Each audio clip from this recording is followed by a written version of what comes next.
out some of those areas that we are in essence trying to accomplish with the program. You'll see tools, technology, supports. There's some uniqueness to this program that differs from a lot of the traditional supports and services offered through the department that we really hope that we can encapsulate through the approach of recognizing the benefit and the value of technology and giving people the tools that they need in hopes of trying to reduce the dependency on future long-term services. I've got a 1.5-minute video that also our communications department team has created, which I think it just does a really tremendous job of describing this program. So I'm going to let it take over for a minute and see what you guys think about it. Have you heard about DIDD's new program, MAPS? MAPS stands for Medicaid Alternative Pathways to Independence. MAPS is a new program that supports people with intellectual and developmental disabilities who want to increase their independence at home, at work, and in their community. So who is MAPS for? MAPS is a diversion program. That means it is mostly for people who may not be eligible for Medicaid or long-term supports and services, but who need additional support and resources to be successful.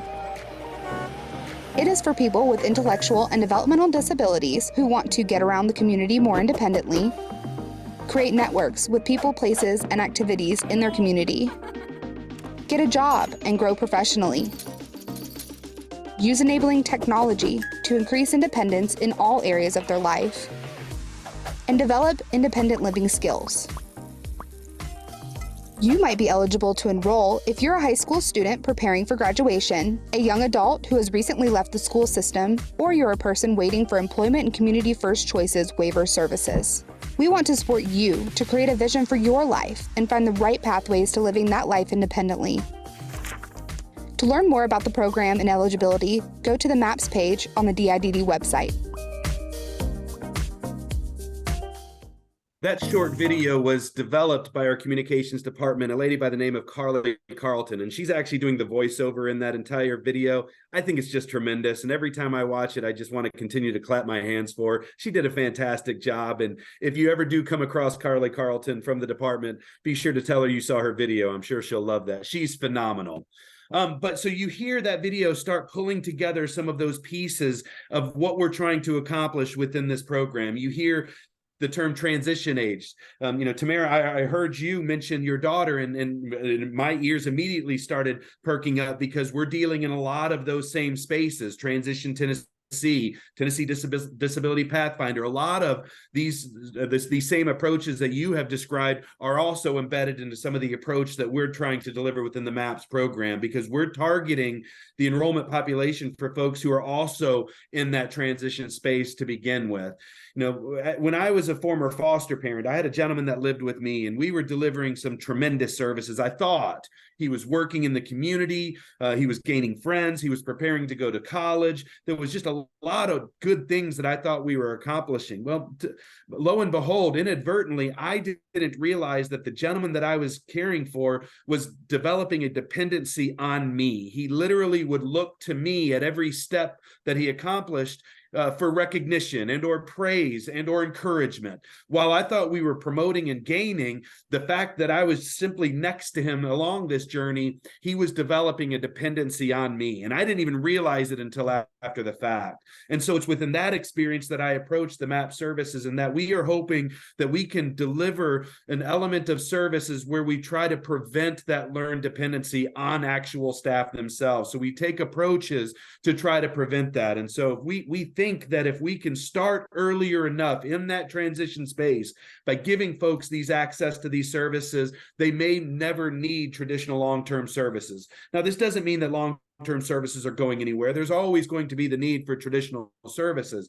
However, there's also the recognition that there's folks out there that, had we been able to provide a supplemental wraparound of benefits and supports, they may not have ever needed long-term services to begin with. And so we hope that MAPS can be an option for those folks that may just need some wraparound or some supplemental supports that may prevent them from ever needing those long-term services. So you see that our targeted enrollment is for those high school students that are preparing to leave the high school setting. If those individuals are within their next 3 years of exiting the high school system, whether that's at 18 or 22 they would in essence be eligible for the MAPS program. If they have already exited the high school setting, they also would be eligible for the MAPS program. We are just trying to start at that transition age for those folks and for those folks that have may already left the high school system. If individuals are currently waiting for the ECF Choices program, the MAPS approach is a perfect opportunity to go ahead and get started with some of the state services. While there may not be a direct linkage from MAPS to ECF, we can at least get started with some of our MAPS approaches, introduction into technology that very well could benefit those persons if and when they do decide to pursue those ECF services. Program enrollment is limited to 3 years. Those folks that enroll within the program, they will have access to these services for 3 years. Each year, they will have access to an annual budget of $20,000 that goes towards the payment for the services, the technological supports, and the solutions that they receive each year of the program. Really proud of our legislator and our governor back in February of 22 when they awarded this appropriation to DIDD to develop and implement this program.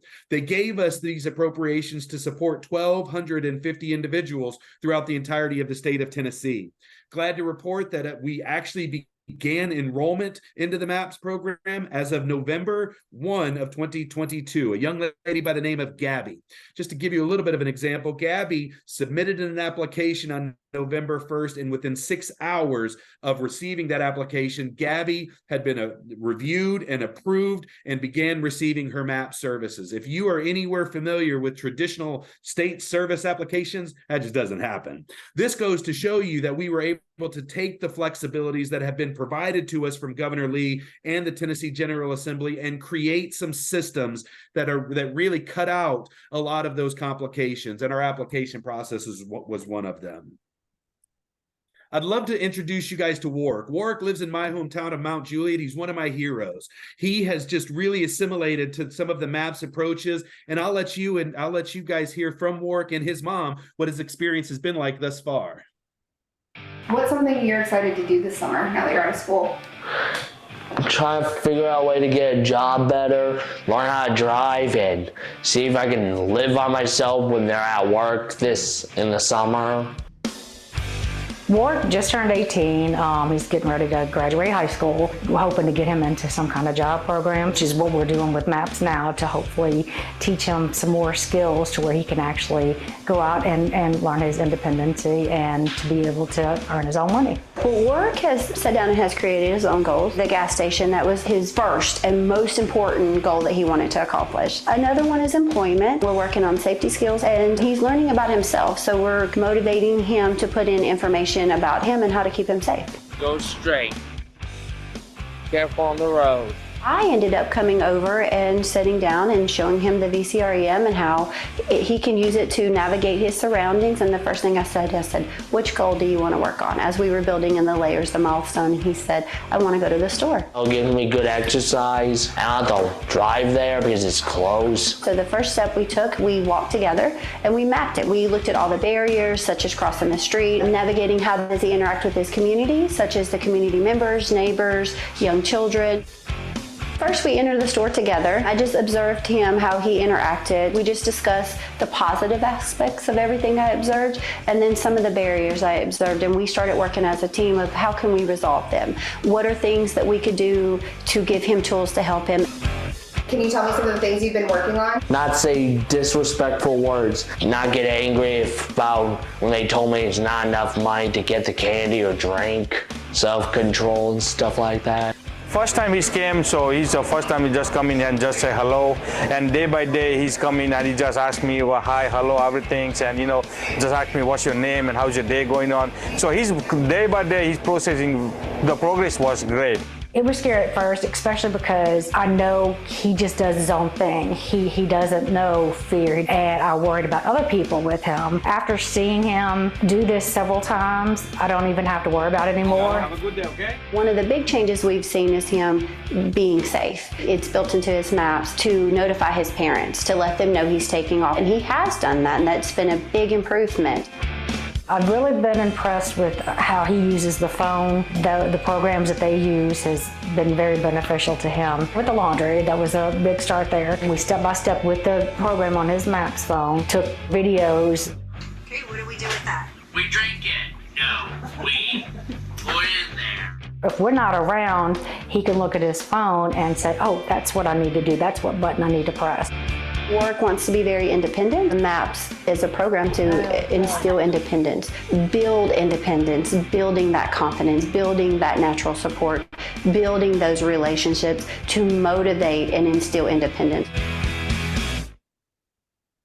You just get to see Warwick in his utilization of some of the technological approaches that we built in at every step of the actual MAPS program. Coincidentally, one of the major components of the MAPS program is something that's called a virtual community resource map, or a VCRM. You heard Donna describe it in her video. Donna is one of the direct supporters for Warwick, and the VCRM is really the heart and soul of the program. I'm going to talk a little bit more about it. What you see here on this slide, however, think of this sort of like the menu of the MAPS program. When you go to a restaurant, you pick and choose what food items you want. Well, when you enroll in the MAPS program, you pick and choose which milestones you wish to work on each year of the program. So we've identified we've identified a set curriculum of goals or milestones that people will choose to work on over the course of their program year. So they will select 2 or 3 milestones for one year, and the provider agency will help that person work towards greater independence in those particular milestones. And you'll see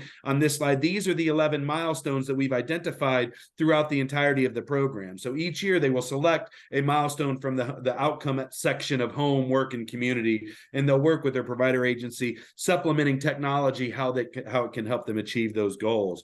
The virtual community resource map is this very center of this menu because it is what ties the actual services that the providers are delivering to the actual milestones that the actual person has selected. When Warwick chose independent travel as one of his milestones, Donna began developing the virtual community resource map through the community navigator service to help him get towards that gas station by himself. So it was the community navigator service using the virtual community resource map that helped Warwick go to the gas station completely by himself. And he uses those technological approaches to be as independent as possible. So again, Donna can fade out and Warwick still has the devices and the technology and the tools that he needs to continue to go to that gas station when he wants. And we teach him the necessary skills that he can build on his maps and add more locations that he can go to. You heard me mention the virtual community resource map. I want to dive into that a little bit more because if you take nothing from my time today, take this away. I think the virtual community resource map has the possibility to change the game for a number of different folks, not only folks with ID or DD, not only children or adults, but folks in the elderly population, folks in the choice of services. I think that the virtual community resource map is the glue that's going to be able to empower folks to give them the tools to do what they want within their community. If this was a movie, this is when that dramatic music would start coming in. Dun, dun, dun. And so that's what the introduction of the virtual community resource map is intended to do. This is a personalized virtual platform that is programmable to each specific person's goals, important locations within the community. Within the VCRM process, you identify people, places, and activities that are important to you, and you begin programming them into this actual virtual platform that is available on a mobile device that we actually provide within the MAPS program. I've got a 16-year-old at home right now. That kid has his phone with him everywhere he goes. He's probably in the showers sending some Snapchats for all I know. The point of it is the kid is heavily dependent on the actual mobile device. And we believe that today's youth as well, that transition population, are highly assimilated to the use of mobile devices. And if that's the case, how can we capitalize that and empower folks to use those devices to pull together those resources and the things that they need in and around their community? So we take those goals for that home, work, and community outcome, and we also embed them into the virtual community resource map. It also gives people the option to accommodate storage and organize all of those noted plans and goals and partnerships. You guys have probably seen some of those development of those ISPs or those person-centered plans or the VOC rehab plans. Everyone's got their own plans, right? There's an IEP, everyone's got their own plans, and those exist really in silos. They never really combine with one another. They sort of, the IEP is over here, the Voc Rehab plan is over here, the person-centered plan is over here. The virtual community resource map allows that person to upload all of those plans into a central location. And so now that person on the mobile, through his mobile device, can access all of those plans with and in the community whenever they want. So now we've empowered and equipped that person to actually use those plans that were developed. Keyword, it's virtual. It's available in their pocket. This is just a picture of what one looks like. It's a very standard. Actually, I could pull up mine and show you. Mine's a little bit cooler, but we've also begun identifying specific locations that are important to that person. And at a moment's notice, that person can click on one of these locations and up will pop a window that we have pre-programmed to include specific prompts. We can embed videos, we can include attachments, we can include specific notes to that person. For example, on my virtual community resource map, I have the Titans Stadium as a place that I like to go. And when I go to the Titans Stadium, I've got a note for me to remember to bring my credit card because I'm likely going to spend some money at concessions or buying a hot dog. So I can embed specific prompts that are important to me for when I go to that Titan Stadium. And that's just one personal example. You can build out employment goals very similar to here. If we identify places of employment that somebody is interested in, we can identify those locations and then begin mapping out specific goals that we want to do to help that person get towards that goal of working at that specific location. The virtual community resource map is just one approach to the technological approaches that we described. Warwick himself needed additional training to be safe within the community, and you heard Donna mention some of that. So we partnered with AbleLink and Tech First Shift to develop a fully customized travel training curriculum in which we're actually teaching people how to safely navigate their communities from their front door to the place of where they're trying to go. And this consists of a series of online training courses as well as an experience training course that the person that is traveling conduct with their actual day supports to actually test those theories and ensure that the person understands what they're actually developing through the curriculum. So there's online training and there's an experiential portion that we make available to all of the MAPS participants. Here's where we are. I know we're wrapping up, Billy. I want to get out of here in time. I promised you I'd be within 20. I'm getting near it.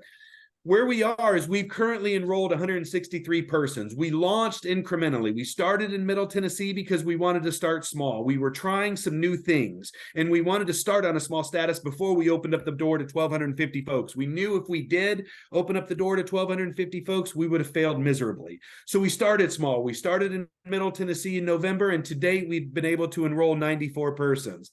We then progressed into East Tennessee, in which we've now enrolled 45 persons within the East Tennessee region. And then we moved to West Tennessee on July 1st of 2023, in which we've now enrolled 24 folks. Our goal is to get to 200 persons by July of 2024. I have no doubt that we will get that, but I just want you guys to see where we are. We've learned, we've started slow. We wanted to test some things. We're doing some new things with our providers that they needed to feel comfortable with doing. And so as a result, it has been a slow rolling momentum, which I'm proud of. I'm glad that we've gone through this slow approach because we've learned a lot and we haven't let so many folks down.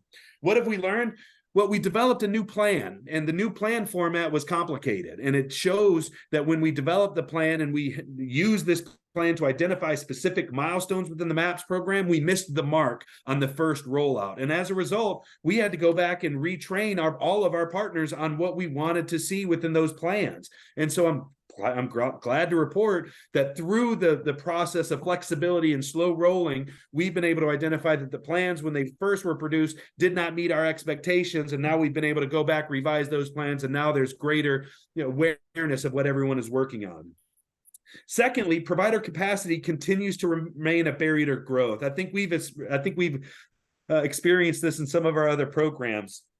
We have a select few providers that we chose to partner with on the very beginning because we wanted to ensure fidelity within the implementation of the program. And it's been in that slow and that small provider capacity that we're ready to grow a little bit more, and we need our providers to grow with us. So as a result, we're beginning to enroll more providers. We started and we recognize that some of those initial providers may need a little bit more space. And so as a result, we're going to give them space and continue to add providers because now we feel our systems or have tested more of the necessary processes, and we can roll them out as we intended. The next thing that we've learned is the virtual community resource map is living up to everything that's been advertised. It is truly impacting people. I know somebody in Murfreesboro right now who uses his virtual community resource map to go to college, to get around college, to go home, to go to his employment, and furthermore, to visit friends at coffee shops on the weekend. That map has pulled together all of those resources for that person, and he uses that virtual community resource map on a daily basis. So it is living up to the expectations. And the last thing is that we've got continued build out, guys. It's a new pilot and introductory program that we're still learning. And as a result of that learning, we're going to continue to develop more policies and procedures. And so we're just going to continue to keep building on it. I make transparency a #1 priority for the implementation of this program. And so any questions are open and available. And so as we make that open and available, we're going to continue to build into the actual program itself. I'm going to wrap it up with the application process. Simple. Going to our DIDD website. Once you go to our DIDD website, the very first thing you'll see is click on the enrollment application. This application is about 2.5 pages. We essentially ask for some just identifying information: name, date of birth, social, living location, etc. We don't ask for your brother's maiden name. We don't ask for your birth or for your blood type. We don't ask for financial eligibility. We've been able to reduce a lot of those traditional needs for when you're determining eligibility, to streamline to get to exactly what we need to for the enrollment within this program. Once you submit that application, you receive an automatic bounce back email that describes what the next steps are. We do have to verify an intellectual or developmental disabilities, and so within that bounce back email, it tells you how you can submit documentation that confirms that ID or DD.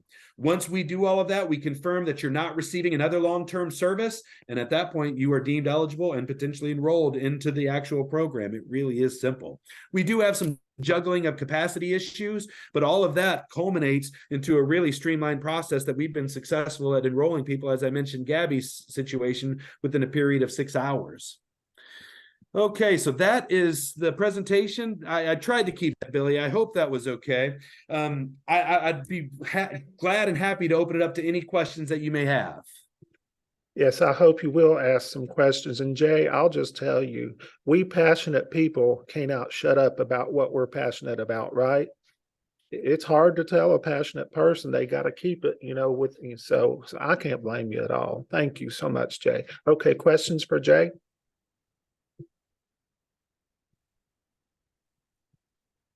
Okay, if not, let me take a look at put the next slide up here and see what kind of action is next.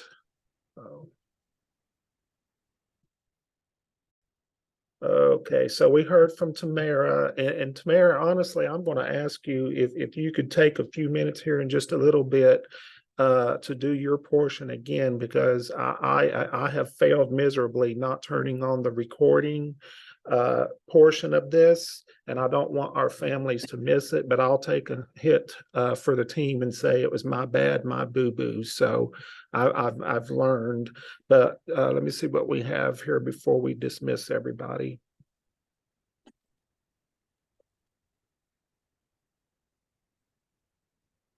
And it won't move forward. So let me stop share there.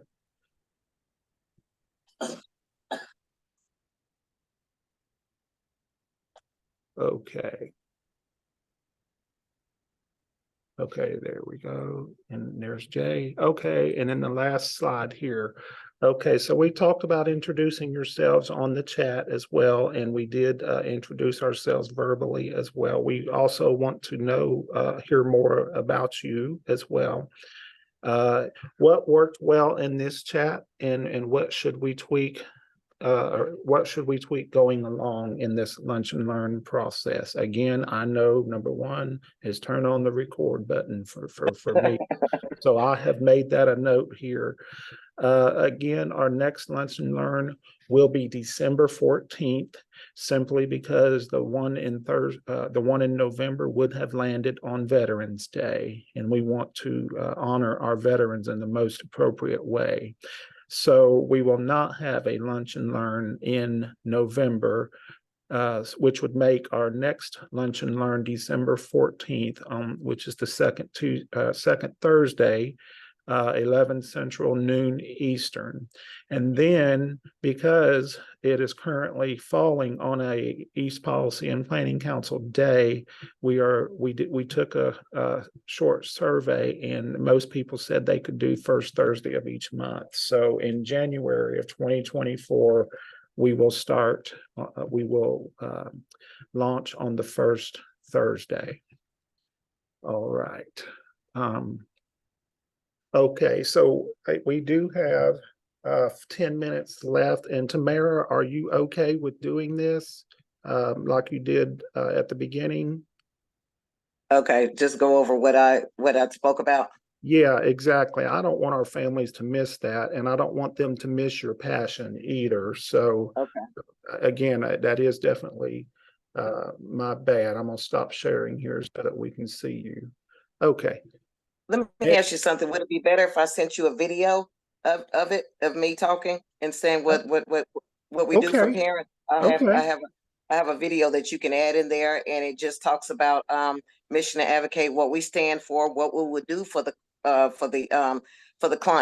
client, and also I put the resources in the chat for everything that I talked about as far as the Respite Coalition and all that. So I can send you a video. Okay, wonderful. I appreciate your kindness in that, and your willingness to do that for our families. Jackie, it's good to see you on here. I don't know exactly when you jumped in, but definitely good to see that you're here with us today. Did you want to greet the group before we sign off for the day? I apologize for me coming in late. I've got Jaden here, and she's kind of in crisis mode, but I just wanted to stop in. I know we pushed this on Tamara last minute, and she pulled through, and I think that really just goes to show, yeah, Jaden saying hi too. I think that really just goes to show, the quality of the advocates that Partners in Policy Making continues to push out year after year, and how that network works, and we're all such a family, and so I really appreciate Tamara doing this for everyone last minute like this. You're more than welcome. I thank you all for inviting me.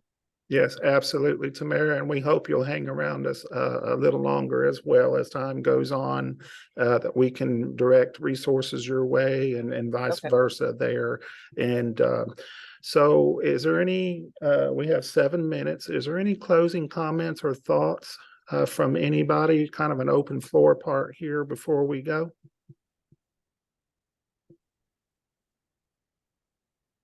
I'm just going to pass the flyer out to some more people, some more passionate parents, so they can get it. We kind of made up, Jackie and I and Rochelle kind of made up our own name, VIPs, very important parenting. That's awesome. I love that. I love that. So so I'm going to pass this on to some other VIPs and have them join in. Awesome. I would just say, to those that are on the call, to think about the next luncheon is going to be December 14th. And the holidays usually have a pretty big impact for our population. If they're school age, they're not in school, their routine has changed. The holidays are super fun and exciting, and there's a long waiting period for them. So a lot of times we do see some increase in symptoms and stress over the holidays for our population. So is there anything that anybody has any ideas on, particularly around the holidays, where you would like to see us maybe focus our December Lunch and Learn on, that might be helpful to you? Jackie, that is an awesome point. And I dare say that when we get to December's meeting, we may have some more feedback on that, on your offer, on your question there. So go ahead. Any feedback for Jackie?